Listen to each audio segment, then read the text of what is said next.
दोस्तों गुवाहाटी में खेले गए ऑस्ट्रेलिया के खिलाफ तीसरे टी20 मुकाबले में टीम इंडिया के बल्लेबाजों के बाद गेंदबाजों ने मचाई सनसनी, जहां एक बार फिर से टीम इंडिया के धाकड़ ओपनर बल्लेबाज यशस्वी जायसवाल ने तूफानी पारी खेलते हुए कंगारू गेंदबाजों के उड़ाए परखच्चे। तो वही दोस्तों एक बार फिर से अंतिम के ओवरों में रिंकू सिंह ने बिखेरा जलवा, जहाँ रिंकू सिंह ने फिनिशर का रोल अदा करते हुए कंगारू गेंदबाजों की जम के ली क्लास। तो वही दोस्तों लक्ष्य का बचाव करते हुए भारतीय टीम के गेंदबाजों ने जम के मचाई सनसनी, जहां पर टीम इंडिया के तेज गेंदबाजों के साथ साथ स्पिन गेंदबाजों ने घातक कातिलाना गेंदबाजी करते हुए ऑस्ट्रेलियाई बल्लेबाजों की तोड़ी कमर और पलटा पूरा हारा हुआ मैच। कंगारू बल्लेबाजों पर आई कयामत और तीसरे टी20 मुकाबले में भी टीम इंडिया ने दिखा दी उन्हें उनकी असली औकात। नमस्कार दोस्तों, स्वागत है आपके अपने खूबसूरत से क्रिकेट चैनल क्रिक अबोबो में। दोस्तों इस वीडियो में हम आपको भारत और ऑस्ट्रेलिया के बीच गुवाहाटी में खेले गए तीसरे रोमांचक ब्लॉकबस्टर मुकाबले की पूरी हाईलाइट आपको बताने वाले हैं। लेकिन दोस्तों वीडियो में आगे बढ़ने से पहले अगर आप भी टीम इंडिया की शानदार जीत से खुश है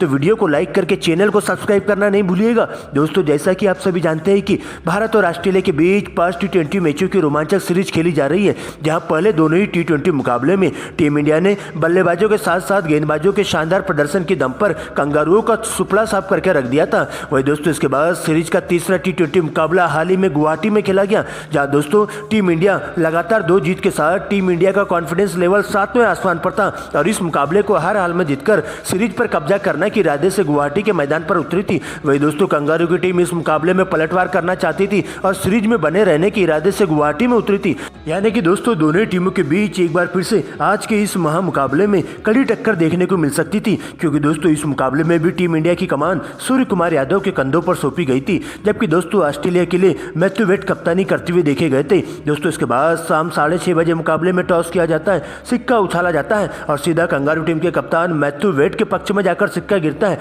जहां मैथ्यू वेड टॉस जीतकर पहले गेंदबाजी करने का फैसला करते हैं और टीम इंडिया को बल्लेबाजी करने का न्योता दिया जाता है। जहां दोस्तों आज के इस मुकाबले में दोनों ही टीमों की फाइनल प्लेइंग 11 में कोई भी चेंजेस देखने को नहीं मिला था। दोस्तों इसके बाद टीम इंडिया की पारी की शुरुआत करने के लिए टीम इंडिया के 2 धाकड़ ओपनर बल्लेबाज यशस्वी जायसवाल और ऋतुराज गायकवाड़ मैदान पर आते हैं। वही दोस्तों ऑस्ट्रेलिया के लिए पहले ओवर की गेंदबाजी करने तेज गेंदबाज मार्क स्टोइनिस आते हैं, जहां पहले ओवर में यशस्वी जायसवाल से मार्क स्टोइनिस का सामना होता है और यशस्वी जायसवाल दूसरी गेंद पर सिंगल लेकर ऋतुराज गायकवाड़ को स्ट्राइक देते हैं। जहां दोस्तों ऋतुराज गायकवाड़ अंतिम की 2 गेंदों पर 2 लगातार कवर ड्राइव लगाते हुए 8 रन बटोर लेते हैं और पहले ओवर में टीम इंडिया के खाते में 9 रन जुड़ जाते हैं। लेकिन दोस्तों दूसरे ओवर में एक बार कसी हुई गेंदबाजी करते हुए नॉर्थन एलिस मात्र 3 ही रन खर्च करते हैं। तो वही तीसरे ओवर में मैक्सवेल को टारगेट करते हुए जायसवाल के बल्ले से 2 चौके और 2 डबल वाली पारी देखने को मिलती है और कुल मिलाकर 12 रन लूट लेते हैं। जबकि दोस्तों चौथे ओवर में एबॉट के ऊपर से पूरी तरह से हावी होते हुए यशस्वी जायसवाल का बल्ला तूफानी अंदाज में गरजते हुए दिखाई देता है,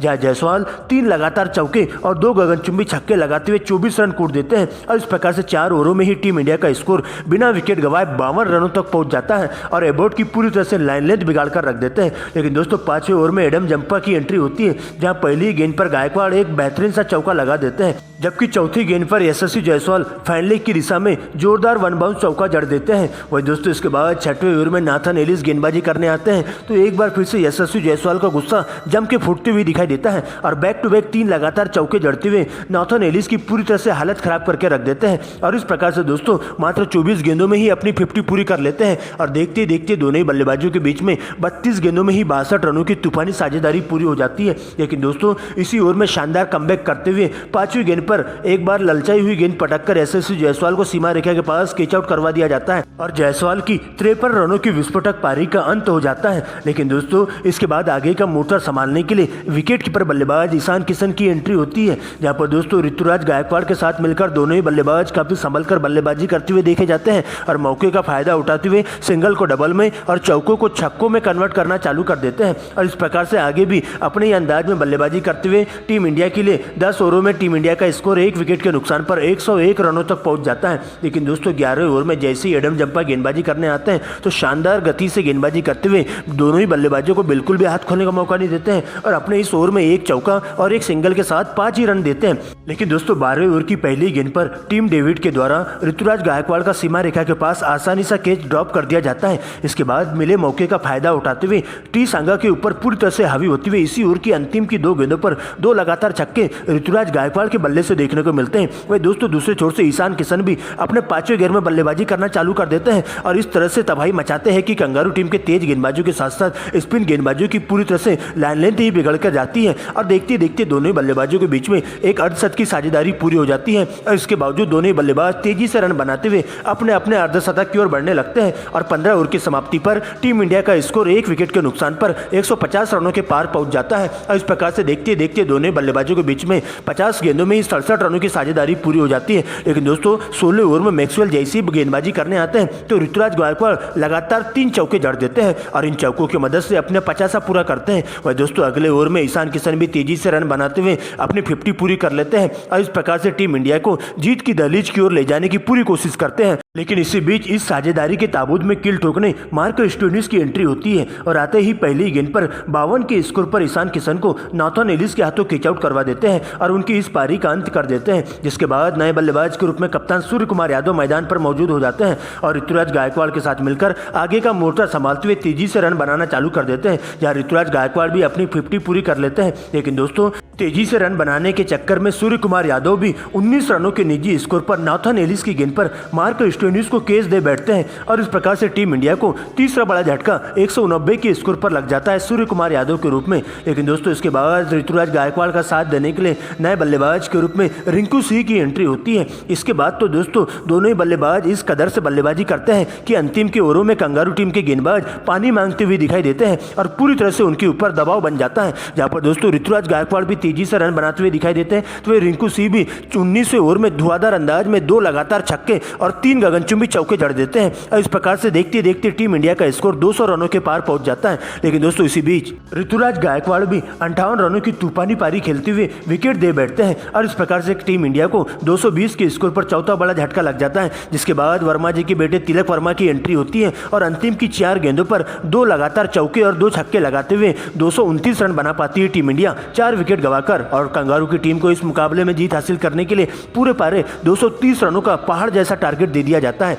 दोस्तों इसके बाद बड़े लक्ष्य का पीछा करने ऑस्ट्रेलिया के लिए 2 धाकड़ ओपनर बल्लेबाज मैथ्यू शॉट और स्टीव स्मिथ की एंट्री होती है। वही दोस्तों टीम इंडिया के लिए पहले ओवर की गेंदबाजी करने तेज गेंदबाज अर्शदीप आते हैं, जहां स्टीव स्मिथ के द्वारा बैक टू बैक 2 करारे चौके जड़ दिए जाते हैं, जबकि अंतिम गेंद पर करारा प्रहार करते हुए गेंद को दर्शक दीर्घा में 6 रनों के लिए भिजवा देते हैं। वही दोस्तों इसके बाद दूसरे ओवर की गेंदबाजी करने तेज गेंदबाज प्रसिद्ध कृष्णा आते हैं, जहां पर एक बार फिर से मैथ्यू शॉट के द्वारा 2 छक्के और 2 चौकों के साथ 20 रन बटोर लेते हैं और इस प्रकार से देखते देखते मात्र 2 ही ओवरों में टीम का स्कोर 30 रनों के पार पहुंच जाता है। लेकिन दोस्तों तीसरे ओवर की पहली गेंद पर रवि बिश्नोई आते ही मैथ्यू शॉट को 20 रनों के निजी स्कोर पर क्लीन बोल्ड कर देते हैं और इसके बाद आगे का मोर्चा संभालने के लिए नए बल्लेबाज के रूप में जोश इंग्लिश की एंट्री होती है, यहाँ पर स्टीव स्मिथ के साथ मिलकर दोनों बल्लेबाज तूफानी पारी खेलना चालू कर देते हैं। लेकिन दोस्तों इसी बीच तेजी से रन बनाने के चक्कर में पिछले मुकाबले के हीरो रहे जोश इंग्लिश सीमा रेखा के पास 2 रनों के निजी स्कोर पर कैच आउट हो जाते हैं और इस प्रकार से कंगारू टीम को 40 के स्कोर पर ही दूसरा बड़ा झटका जोश इंग्लिश के रूप में लग जाता है।